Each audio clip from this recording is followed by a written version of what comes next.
Oke, assalamualaikum warahmatullahi wabarakatuh. Selamat siang semua.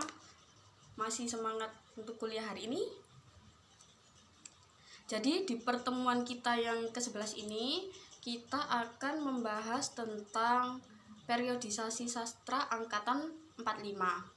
Jadi kalau dua pertemuan kemarin kita sudah membahas tentang yang pertama ada angkatan Balai Pustaka, kemudian di minggu setelah UTS kita sudah membahas angkatan Pujangga Baru, maka selanjutnya saat ini kita akan membahas angkatan 45. Nah, sesuai namanya sendiri, angkatan 45 ini periodenya di antara mendekati kemerdekaan Indonesia. Nah, sastra angkatan 45 sendiri ini ada dua periodisasi. Yang pertama, masa kelahiran. Nah, masa kelahiran ini rentang waktunya di antara 1933 sampai 1945. Nah, kenapa dinamakan masa kelahiran? Karena di masa ini terjadi pelopor perkembangan sastra Indonesia. Dan kemudian yang kedua, ada yang namanya masa kebangkitan. Masa kebangkitan ini dimulai pada 1945 hingga kurang lebih 1968.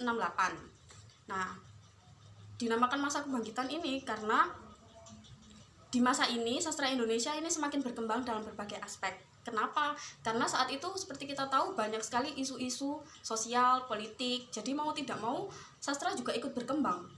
Jadi topiknya nggak hanya itu-itu aja, tapi juga terpengaruh oleh isu sosial dan politik dan budaya juga yang terjadi pada saat itu. Oke, kemudian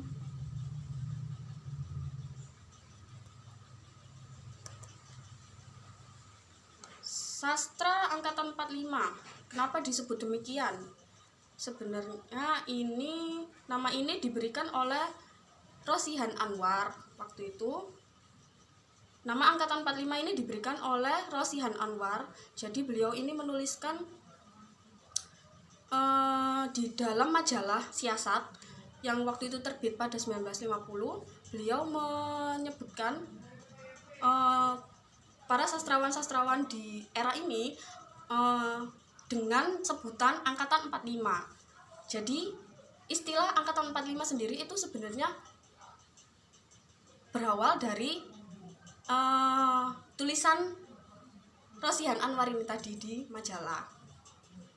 Kemudian setelah membahas dua periodisasi dalam angkatan 45 tadi, selanjutnya, nah di angkatan 45 ini sendiri seperti angkatan sebelumnya tentu punya banyak sastrawan-sastrawan yang terkenal pada saat itu. Jadi di antaranya angkatan 45 ini punya penulis Chairil Anwar yang cukup terkenal waktu itu. Karya-karyanya yang juga terkenal yang dibaca oleh banyak orang Indonesia, di antaranya adalah Kerikil Tajam dan juga Deru Campur Debu. Nah, selain Chairil Anwar, ada juga penulis satunya yang sepertinya anak-anak sekarang juga masih sering mendengar namanya. Beliau baru beberapa waktu yang lalu wafat. Jadi, selain Chairil Anwar ada juga Pramudia Anantatur dengan karyanya Perburuan yang terkenal dalam periodisasi 45 ini. Kemudian ada Keluarga Gerilya dan juga ada Mereka yang Dilumpuhkan. Nah, setelah membahas contoh karya-karya angkatan 45, sekarang kita masuk ke ciri-ciri sastra angkatan 45. Jadi untuk yang pertama yang akan saya bahas adalah tentang puisi. Ciri-ciri sastra puisi angkatan 45 ini yang pertama adalah temanya cenderung bebas. Oke, saya lanjutkan.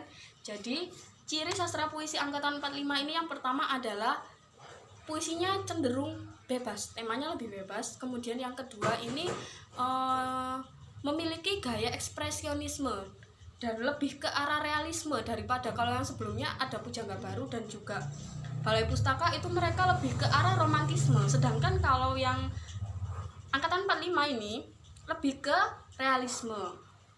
Kemudian yang ketiga, diksi atau pilihan kata yang ada itu biasanya mencerminkan pengalaman batin yang dalam.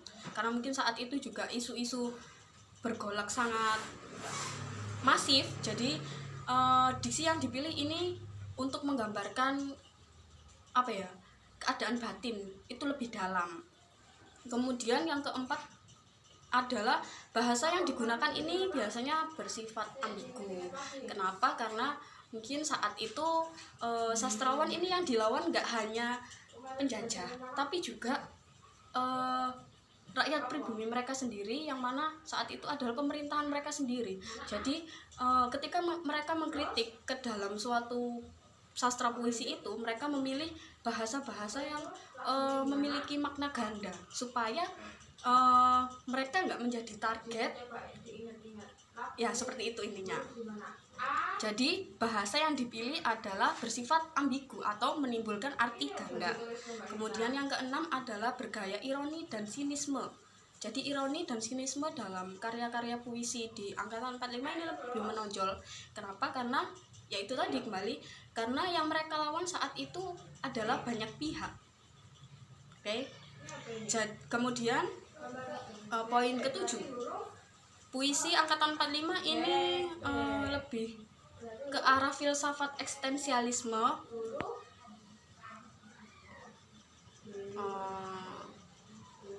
Oke. Kalau tadi kita membahas tentang puisi, maka selanjutnya kita masuk ke prosa. Jadi prosa angkatan 45 ini punya ciri-ciri kurang lebih sama seperti puisi tadi, hanya ada beberapa yang berbeda. Yang pertama itu banyak menggunakan alur sorot balik. Kemudian yang kedua alurnya lebih padat.